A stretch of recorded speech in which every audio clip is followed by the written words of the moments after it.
రజతోత్సవ సభకు పెద్దపల్లి జిల్లా Ramagundam auto union సభ్యులు విరాళాన్ని ప్రకటించారు.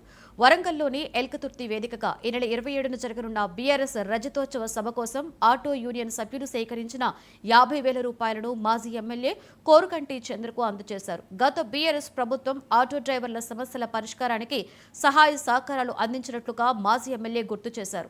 ఈ నెల 27న చలో వరంగల్ పేరున ఎల్కతుర్తిలో జరిగేటువంటి రజతోత్సవ సభకు పెద్ద సంఖ్యలో పాల్గొని విజయవంతం చేయాలని కోరగా సభను విజయవంతం చేయాలని పిలుపునిచ్చారు.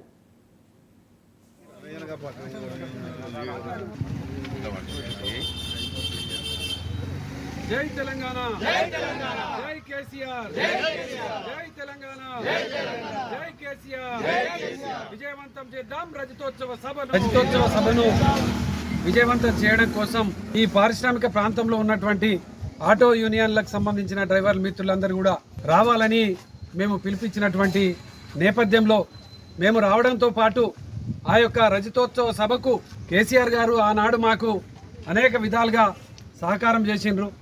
ఆ సభను విజయవంతం చేయాల్సినటువంటి బాధ్యత మా అందరి మీద ఉన్నది కాబట్టి 50,000 రూపాయలు ఆ యొక్క రజతోత్సవ సభను విజయవంతం చేయడం కోసం మీరు ఖర్చులుగా వాడండి. ఆ యొక్క రజతోత్సవ సభకు మాకు బస్సులను ఏర్పాటు చేయండి. ఆ బస్సులలో మేమందరం కూడా వస్తామని చెప్పేసి అలా వాళ్ళు 50,000 రూపాయల విరాళాన్ని అందియడం చాలా సంతోషకరం.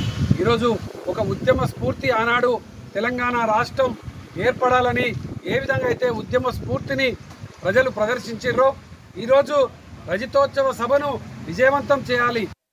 జై తెలంగాణ, జై కేసీఆర్, జై కేసీఆర్, జై తెలంగాణ, జై తెలంగాణ, జై కేసీఆర్, జై కేసీఆర్. విజయవంతం చేద్దాం రజతోత్సవ సభను, విజయవంతం చేద్దాం రజతోత్సవ సభను, విజయవంతం చేద్దాం రజతోత్సవ సభను. కేసీఆర్ నాయకత్వం వర్ధిల్లాలి, కేసీఆర్ నాయకత్వం వర్ధిల్లాలి, కేటీ రామన్న నాయకత్వం వర్ధిల్లాలి, కేసీఆర్ నాయకత్వం వర్ధిల్లాలి. జగదీష్ రెడ్డి మీడియాతో మాట్లాడుతున్నారు. లైవ్ లో చూద్దాం.